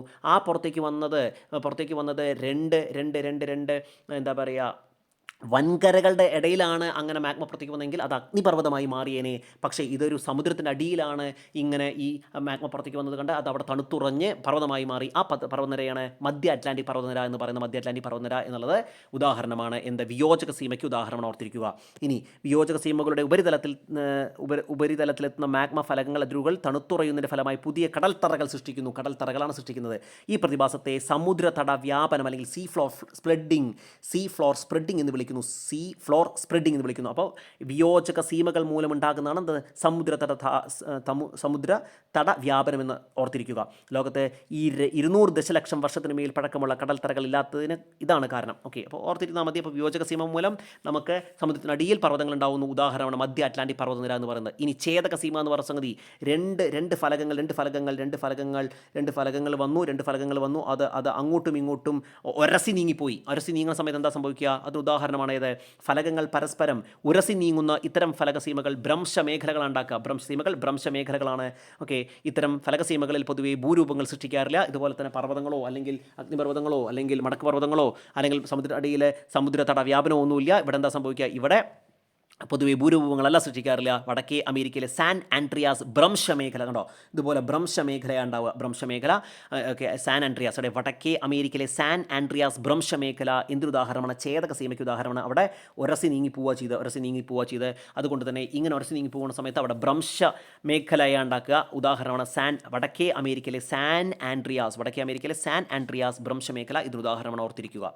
ഇനി മറ്റിടങ്ങളിലെ അപേക്ഷിച്ച ഫലകതിരുകൾ പൊതുവെ ദുർബലമായതിനാൽ ഇത്തരം ഫലകതിരുകൾ പൊതുവെ ഭൂകമ്പങ്ങൾ, അഗ്നിപർവ്വതങ്ങൾ, ഭ്രംശം തുടങ്ങിയവയാണ് പ്രക്ഷുബ്ധമാണ്. ഭൗമോപരിതലത്തിൽ വലിയ ഭൂരൂപങ്ങളായ മടക്ക് പർവ്വതങ്ങളും പീഠഭൂമികളും അഗ്നിപർവ്വതങ്ങളും എന്നിവ ഫലകചലങ്ങളാൽ സൃഷ്ടിക്കുന്നവയാണ്. ഫലകചലനത്തെ കൂടാതെ മറ്റെന്ത് ശക്തികൾ ഭൂമുഖത്തുണ്ടെന്ന് നമുക്ക് നോക്കാം. ഓക്കെ, ഭൗമോപരിതലത്തിലെ ഒട്ടുമിക്ക ഭൂരൂപങ്ങളും ഇത്തരം ഭൗമചലനങ്ങളുടെ സംഭാവനയാണ്. ഭൗമചലനങ്ങളുടെ ഫലത്താൽ ഭൂവൽക്കത്തിലെ ചില പ്രദേശങ്ങൾ ഉയർത്തപ്പെടുകയും താഴ്ത്തപ്പെടുകയും ചെയ്യുന്നു. ഭൂഭാഗങ്ങൾ ഉയർത്തപ്പെടുന്ന പ്രക്രിയയെ അപ്ലിഫ്റ്റ് എന്നും താഴ്ത്തപ്പെടുന്നതേ അവതലനം എന്നും അല്ലെങ്കിൽ സബ്സിഡൻസ് എന്നും വിളിക്കുന്നു. അപ്പോൾ അപ്ലിഫ്റ്റ് അതുതന്നെ സബ്സിഡൻസ് എന്നും വിളിക്കുന്നു. ഉയർത്തപ്പെടുകയും താഴ്ത്തപ്പെടുകയൊക്കെ ചെയ്യുമ്പോൾ അതിനെ അപ്ലിഫ്റ്റ് ആൻഡ് സബ്സിഡൻസ് എന്നും വിളിക്കുന്നു. ഓർത്തിരിക്കുക. ഇനി എന്താണ് ഭൗമചലനങ്ങൾ, എർത്ത് മൂവ്മെൻറ്റ് നമുക്ക് രണ്ടായിട്ട് ഡിവൈഡ് ചെയ്യാം. ഒന്ന് ആന്തരിക ചലനങ്ങൾ, ഉള്ളിലുള്ള ചലനങ്ങൾ. രണ്ട് ബാഹ്യചലനങ്ങൾ നമുക്ക് കാണാം. എർത്ത് കേക്ക്, അതുപോലെ അഗ്നിപർവ്വത സ്ഫോടനം, ഇതൊക്കെ നമുക്ക് പുറമേ ദൃശ്യമാണ് അല്ലേ? അത് ബാഹ്യചലനങ്ങൾക്ക് ഉദാഹരണമാണ്. ഇനി എന്താണ് അത് ആന്തരചലനങ്ങൾക്ക് ഉദാഹരണം. ഈ അഗ്നിപർവ്വത സ്ഫോടനം ഭൂകമ്പം ആന്തരചലനങ്ങൾക്ക് ഉദാഹരണമാണ്. ബാഹ്യചലനങ്ങൾ എന്ന് പറഞ്ഞ സംഗതി എക്സോജനിക് ആണ്. അപ്പോൾ ഭൗമചലനങ്ങൾ രണ്ട് തരത്തിലുണ്ട്, എൻഡോജനിക്കും എക്സോജനിക്കും. എൻഡോജനിക് എന്ന് പറയുന്ന സംഗതി ഉള്ളിൽ, അതായത് ആന്തരിക ചലനമാണ്. ഭൂമിക്ക് അടിയിൽ നടക്കുന്ന ചലനമാണ് എൻഡോജനിക്. ഉദാഹരണമാണ് സാവധാനത്തിലുള്ള ചലനം. സാവധാനത്തിലുള്ള ചലനം എന്ന് പറഞ്ഞാൽ ഫലകചലനങ്ങൾ. നമുക്കറിയാം ഫലകങ്ങൾ കാലാകാലങ്ങൾ അല്ലെങ്കിൽ ദശലക്ഷക്കണക്കിന് വർഷങ്ങൾ എടുത്തുകൊണ്ടാണ് അങ്ങനെ ചലിക്കുന്നത്. അതാണ് സാവധാനമുള്ള ചലനമാണ് ഈ ഫലകചലനം. അത് ഭൂമിക്ക് അടിയിൽ നടക്കുന്നതാണ്. അപ്പോൾ എൻഡോജനിക് ആണ്, ആന്തരിക ചലനമാണ്, സാവധാനത്തിലുള്ള ചലനമാണ്. അപ്പോൾ ഫലകചലനങ്ങൾ ഇതിൻ്റെ ഉദാഹരണമാണ്. ഇനി ദ്രുതചലനം എന്ന് പറഞ്ഞാൽ സഡൻ മൂവ്മെൻറ്റ്. ഈ സഡൻ മൂവ്മെൻറ്റ് ഉദാഹരണമാണ് ഇത് പെട്ടെന്നുള്ള എർത്തുകേക്ക്, ഭൂചലനം. ഭൂമിക്കടിയിൽ ഉണ്ടാകുന്ന പെട്ടെന്നുള്ള ചലനം കാരണമാണ് ഈ ഭൂകമ്പങ്ങൾ ഉണ്ടാകുന്നത്. അപ്പോൾ ഭൂകമ്പങ്ങൾ, അതുപോലെ അഗ്നിപർവ്വത സ്ഫോടനമൊക്കെ ഉണ്ടാകുന്നത് ഈ ദ്രുതചലനം. അപ്പോൾ ഇതൊക്കെ എൻഡോജനിക് ഫോഴ്സിൽ വരുന്നതാണ്, എൻഡോജനിക് മൂവ്മെൻറ്റിൽ വരുന്ന അല്ലെങ്കിൽ ആന്തരിക ചലനങ്ങൾ വരുന്നതാണ് ഫലകചലനങ്ങളും അതുപോലെ തന്നെ എർത്തുകേക്ക്, അതുപോലെ തന്നെ അഗ്നിപർവ്വത സ്ഫോടനം. ഇനി എക്സോജനിക് ഫോഴ്സ്, ബാഹ്യചലനങ്ങളുണ്ട്. ഇനി ഭൂകമ്പം എന്ന് പറഞ്ഞ സംഗതി നമുക്കതിൻ്റെ ഒരു തീവ്രത നമുക്ക് മനസ്സിലാക്കണമെങ്കിൽ നമുക്കറിയാം. കച്ചിലൊക്കെ നടന്നതും ഇന്തോനേഷ്യ, ജക്കാർത്ത, അവിടെയൊക്കെ എപ്പോഴും ഭൂകമ്പങ്ങൾ ഉണ്ടാവാൻ. അപ്പോൾ എന്താ ഈ ഭൂകമ്പം എന്ന് പറയുന്ന സംഗതി, എന്തുകൊണ്ടാണ് ഉണ്ടാവുന്നത് നമുക്ക് നോക്കാം. അപ്പോൾ ഭൂമിയുടെ ആഴങ്ങളിൽ പ്രകമ്പനങ്ങൾ ഉണ്ടാകുന്ന കേന്ദ്രങ്ങളെ പ്രഭവ കേന്ദ്രം, അതാണ് ഫോക്കസ്. അപ്പോൾ ഭൂമിയുടെ ആഴങ്ങളിൽ ഒരു പ്രഭവ കേന്ദ്രം ഉണ്ടാകും, അതാണ് ഫോക്കസ് എന്ന് പറയുന്നത്. ഈ ഫോക്കസിന് നേരെ മുകളിലുള്ള ഭൗമോപരിതല സർഫസ്, അതിനെ പറയുന്നത് എപ്പി സെൻറ്റർ എന്ന് പറയുന്നത്. അപ്പോൾ ഭൂമിയുടെ ആഴങ്ങളിൽ പ്രകമ്പനങ്ങൾ ഉണ്ടാകുന്ന കേന്ദ്രങ്ങളെ പ്രഭവ കേന്ദ്രം അല്ലെങ്കിൽ ഫോക്കസ് എന്ന് പറയുന്നത്. അപ്പോൾ ഭൂമിയുടെ ആഴങ്ങളിൽ പ്രകമ്പനങ്ങൾ ഉണ്ടാകുന്ന ഒരു പോയിന്റ് ഉണ്ടാവും. ആ പോയിന്റിനെ പറയുന്നത് ഫോക്കസ് അല്ലെങ്കിൽ പ്രഭവ കേന്ദ്രം എന്ന് പറയുന്നത് എന്നും. ഇതിന് നേരെ മുകളിൽ സ്ഥിതി ചെയ്യുന്ന ഭൗമോപരിതല കേന്ദ്രത്തെ, അപ്പോൾ ഇതിന് നേരെ മുകളിലെ ഭൗമോപരിതലത്തിൽ ഭൂമിയുടെ സർഫസിലെ ഒരു പോയിന്റ് ഉണ്ടാകും, അതാണ് എപ്പി സെൻറ്റർ എന്ന് പറയുന്നത്. അതാണ് എപ്പി സെൻറ്റർ എന്ന് വിളിക്കുന്നു.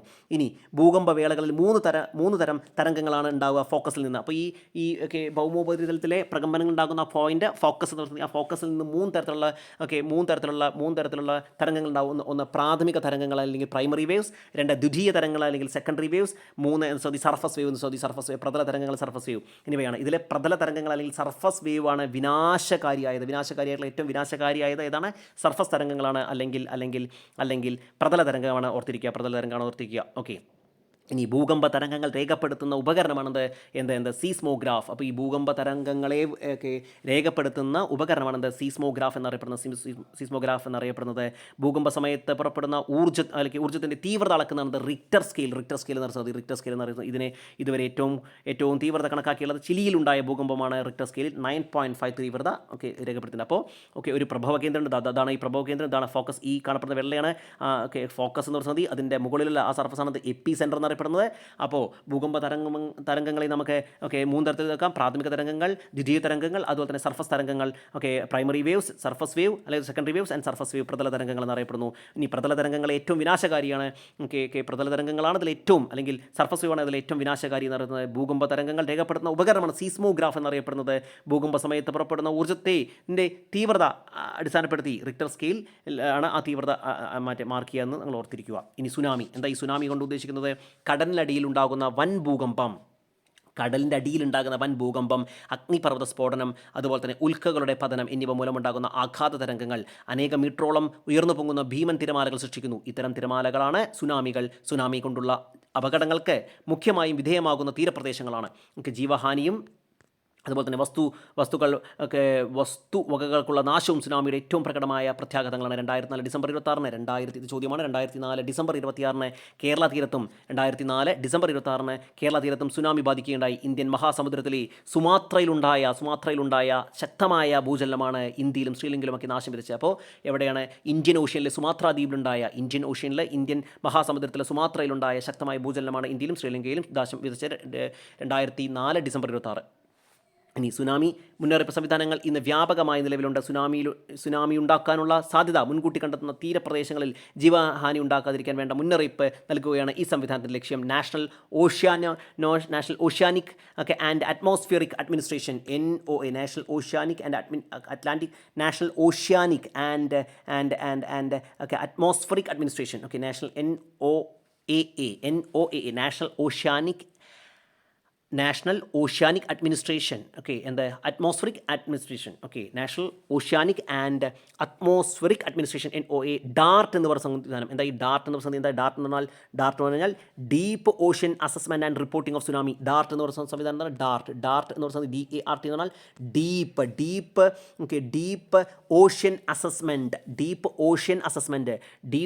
Ocean Assessment and Reporting of tsunami. അതാണ് DART സംവിധാനം. DART സംവിധാനം എന്നൊരു സംഗതി നിലവിലുണ്ട്. എന്നാൽ സുനാമി മുന്നറിയിപ്പ് സംവിധാനം വിവിധ പ്രദേശങ്ങളിൽ സ്ഥാപിച്ചിട്ടുണ്ട്. ഉപഗ്രഹ വാർത്താവിനിമയ സംവിധാനങ്ങൾ ഇതിനായി പ്രയോജനപ്പെടുത്തുന്നുണ്ട്. സുനാമിയിൽ നിന്നും രക്ഷപ്പെടാൻ എന്തൊക്കെ കാര്യങ്ങൾ നമുക്ക് ചെയ്യണം? കടൽ തിരകൾ പിന്നോട്ട് വലിയെന്ന് കാണുമ്പോൾ സുനാമി മുന്നറിയിപ്പാണെന്ന് കരുതി നമ്മുടെ സ്ഥലത്ത് മാറണം. ഔദ്യോഗിക മുന്നറിയിപ്പുകൾ ഗൗരവമായി എടുക്കുക. അപകടഘട്ടം തരണം ചെയ്യുന്നു എന്ന് സ്വയം തീരുമാനിക്കാതെ ഔദ്യോഗിക അറിയിപ്പിനായി കാത്തിരിക്കുക. രക്ഷപ്പെടാനുള്ള തിരക്കിനിടയിൽ വസ്തുവകകൾ എടുക്കാനായി സമയം പാഴാക്കാതിരിക്കുക. ജീവനാണ് ഏറ്റവും വലുതെന്ന് തിരിച്ചറിയണം. സുനാമിയിൽ പെട്ടുപോയാൽ വെള്ളത്തിൽ പൊങ്ങിക്കിടക്കുന്ന ഏതെങ്കിലും വസ്തുവിൽ പിടിമുറക്കി രക്ഷപ്പെടാൻ ശ്രമിക്കുക. സുനാമി ബാധിത പ്രദേശങ്ങളിൽ ദുരന്ത നിവാരണ പ്രവർത്തനങ്ങൾ NCC, റെഡ് ക്രോസ്, മറ്റ് സന്നദ്ധ സംഘടനകൾ എന്നിവയുടെ പങ്ക് വളരെ വലുതാണ്. അപ്പോൾ NOAA എന്ന് പറയുന്നത് എന്താണ്? National Oceanic and Atmospheric Administration. NOAA National Oceanic and Atmospheric Administration. അവരുടെ സംവിധാനമാണ് DART. DART എന്ന സുനാമി മുന്നറിയിപ്പ് സംവിധാനമാണ്. എന്താ DARTൻ്റെ full form? Deep Ocean Assessment and Reporting of Tsunami. ഓർത്തിരിക്കുക. ഇനി ഭൂമിശാസ്ത്ര പാഠങ്ങൾ ജീവൻ രക്ഷിച്ചു. എന്താണ് അതിനെക്കുറിച്ച് പറയാനുള്ളത്? ഒന്നുമില്ല. തായ്ലാൻഡിലെ ഫുക്കറ്റ് ബീച്ചിൽ വിനോദത്തിനായി കുടുംബത്തോടൊപ്പം ബ്രിട്ടനിൽ നിന്നും എത്തിയ ടില്ലി സ്മിത്ത് എന്ന 10 വയസ്സുകാരിയായ പെൺകുട്ടി സുനാമിയിൽ നിന്നും നൂറുകണക്കിന് ആളുകളെ ജീവൻ രക്ഷിച്ചു. എങ്ങനെയെന്ന് അറിയണ്ടേ?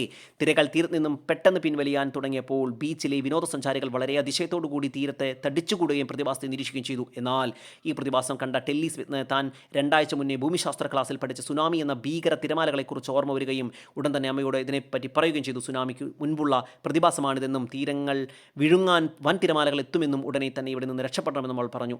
മകൾ പറഞ്ഞതിൻ്റെ ഗൗരവം ഉൾക്കൊണ്ടുകൊണ്ട് രക്ഷാകർത്താക്കൾ അവിടെ തടിച്ചുകൂടിയ ജനങ്ങളോട് ഉടൻ തന്നെ രക്ഷപ്പെടാൻ മുന്നറിയിപ്പ് നൽകി. തുടർന്ന് എല്ലാവരും വളരെ വേഗം അവിടെ നിന്ന് ഓടി രക്ഷപ്പെട്ടതിനാൽ വൻ ദുരന്തം ഒഴിവായി.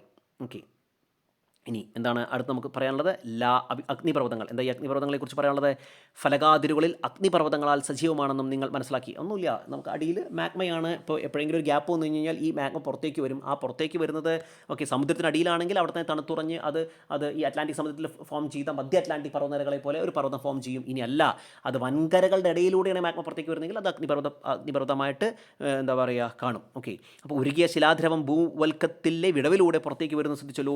ഫലകചലനങ്ങളുടെ ഫലമായി ഫലകാതിരുകളിലെ വിള്ളലുകളിലൂടെ ഉരുകിയ ശിലാദ്രവം പുറത്തേക്ക് വന്നാണ് അഗ്നിപർവ്വതങ്ങൾ ഉണ്ടാകുന്നത്. ലോകത്തിലെ 80% അഗ്നിപർവ്വതങ്ങളും കാണപ്പെടുന്നത് പസഫിക് സമുദ്രത്തിൻ്റെ അതിർത്തി പ്രദേശങ്ങൾക്ക് ചുറ്റുമാണ്. അപ്പോൾ പസഫിക് സമുദ്രത്തിൻ്റെ അതിർത്തി പ്രദേശങ്ങൾക്ക് ചുറ്റുമാണ് നമ്മൾ നോക്കി. ഇതാണ് പസഫിക് സമുദ്രം എന്ന് ശ്രദ്ധിക്കുക. അപ്പോൾ പസഫിക് സമുദ്രത്തിൻ്റെ ഈ അതിർത്തി പ്രദേശങ്ങൾക്ക് ചുറ്റുമാണ് എന്ത് കാണുന്നത്? കൂടുതൽ ഈ അഗ്നിപർവ്വത മേഖലകൾ കാണപ്പെടുന്നത്. അതുകൊണ്ട് തന്നെ അതിനെ പറയുന്നത് റിംഗ് ഓഫ് ഫയർ എന്ന് പറയുന്നത് പസഫിക് സമുദ്രത്തിലാണ് എന്ന് ഓർത്തിരിക്കുക. റിംഗ്സ് ഓഫ് ഫയർ എന്ന് പറയുന്നത് പസഫിക് സമുദ്രത്തിലാണ് റിംഗ്സ് ഓഫ് ഫയർ. അപ്പോൾ എന്താണ്? ലോകത്തിലെ 80% അഗ്നിപർവ്വതങ്ങളും കാണപ്പെടുന്നത് പസഫിക് സമുദ്രത്തിൻ്റെ അതിർത്തി പ്രദേശങ്ങൾക്ക് ചുറ്റുമാണ്. 452 അഗ്നിപർവ്വതങ്ങൾ ഉൾക്കൊള്ളുന്ന ഈ മേഖലയെ ശാന്തസമുദ്രത്തിലെ പസഫിക് സമുദ്രം പറഞ്ഞ വേറെ പേരാണ് ശാന്തസമുദ്രത്തിലെ തീവലയം അല്ലെങ്കിൽ പസഫിക് റിംഗ് ഓഫ് ഫയർ എന്നറിയപ്പെടുന്നു. അഗ്നിപർവ്വതങ്ങൾ ജീവന് ഭീഷണിയാണെന്ന് അറിയാലോ. എന്നാൽ ഇവ മനുഷ്യർക്ക് പല വിധത്തിൽ ഉപകാരപ്രദമാണ്. എന്തൊക്കെയാണ്? ലാവാശിലകൾ പൊടിഞ്ഞുണ്ടാകുന്ന മണ്ണ് ഫലഭൂയിഷ്ടമാണ്. ഉദാഹരണം ഡെക്കാൻ പീഠഭൂമി പ്രദേശത്തെ കറുത്ത മണ്ണ്. അഗ്നിപർവ്വത സ്ഫോടന സമയത്ത് പുറത്തേക്ക് വരുന്ന ചാരം വളമായി ഉപയോഗിക്കാം. അഗ്നിപർവ്വതങ്ങളിൽ പലയിടത്തും ഗീസറുകൾ രൂപപ്പെടുന്നു. ഉദാഹരണം ഏതാണ്? വടക്കേ അമേരിക്കയിലെ യെല്ലോസ്റ്റോൺ നാഷണൽ പാർക്കിലെ ഓൾഡ് ഫെയ്ത്ത്ഫുൾ ഗീസർ. അപ്പോൾ ഇത് ചോദ്യമാണ്. വടക്കേ അമേരിക്കയിൽ പിന്നെ നമ്മൾ വേറൊരു സാധനം കൂടി പറഞ്ഞു. ചേതകസീമയിൽ നമ്മൾ വേറൊരു സാധനം കൂടി പറഞ്ഞു. എന്താണ് ചേതകസീമയിൽ നമ്മൾ പറഞ്ഞത്? San Andreas. എവിടെ? വടക്കേ അമേരിക്കയിലെ സാൻ ആൻഡ്രിയാസ് ഭ്രംശമേഖല. അപ്പോൾ സാൻ ആൻഡ്രിയാസ് ഭ്രംശമേഖല എവിടെയാണ് ചോദിച്ചിട്ടുണ്ട്? സാൻ ആൻഡ്രിയാസ് ഭ്രംശമേഖല വടക്കേ അമേരിക്കയിലാണ്. ഇപ്പോൾ നമ്മൾ നോക്കിയതാണ് വടക്കേ അമേരിക്കയിലെ ഓൾഡ് ഫെയ്ത്ത്ഫുൾ ഗീസർ. വടക്കേ അമേരിക്കയിലെ യെല്ലോസ്റ്റോൺ നാഷണൽ പാർക്കിലെ ഓൾഡ് ഫെയ്ത്ത്ഫുൾ ഗീസർ എന്നത് അഗ്നിപർവ്വതങ്ങളിൽ പലയിടത്തും ഗീസറുകൾ രൂപപ്പെടുന്ന ഉദാഹരണമാണ്. അപ്പോൾ നമ്മളിപ്പോൾ നോക്കിയത് വളരെ വലിയൊരു ചാപ്റ്റർ. സോഷ്യലിലെ 9ാം ക്ലാസ്സിലെ വളരെ വലിയൊരു ചാപ്റ്റർ. എന്തെന്ന് ഒരുപാട് ചോദ്യങ്ങൾ എണ്ണി ഞാൻ പറഞ്ഞിട്ടുണ്ടായിരുന്നു. ഓരോ ചോദ്യങ്ങൾ വന്നത് ഈ ഒരു മേഖലയിൽ നിന്നും. അപ്പോൾ ഇതിൽ നിന്ന് തന്നെയാണ് ചോദ്യങ്ങൾ വരാറ്. അപ്പോൾ SCERT ചാപ്റ്റേഴ്സിന് അത്രയും ഇമ്പോർട്ടൻസ് ഉണ്ട്. പല മത്സര പരീക്ഷകളും പല ചോദ്യപേപ്പറിൽ നിന്നും ഇതിൽ നിന്നൊക്കെ ചോദ്യങ്ങൾ വന്നിട്ടുണ്ട്. അപ്പോൾ വളരെ ഇമ്പോർട്ടൻ്റ് ആയിട്ടുള്ളൊരു പാഠമാണ്. പഠിക്കുക, മനസ്സിലാക്കുക. ആദ്യമായിട്ടാണ് ചാനൽ കാണുന്നതെങ്കിൽ ചാനൽ ഒന്ന് സബ്സ്ക്രൈബ് ചെയ്യുക. ഇഷ്ടപ്പെടുകയാണെങ്കിൽ ലൈക്ക് ചെയ്യുക. കൂട്ടുകാർക്ക് ഷെയർ ചെയ്ത് കൊടുക്കുക. മറ്റൊരു SCERT ചാപ്റ്ററുമായി തൊട്ടടുത്ത ക്ലാസ്സിൽ കാണാം. താങ്ക്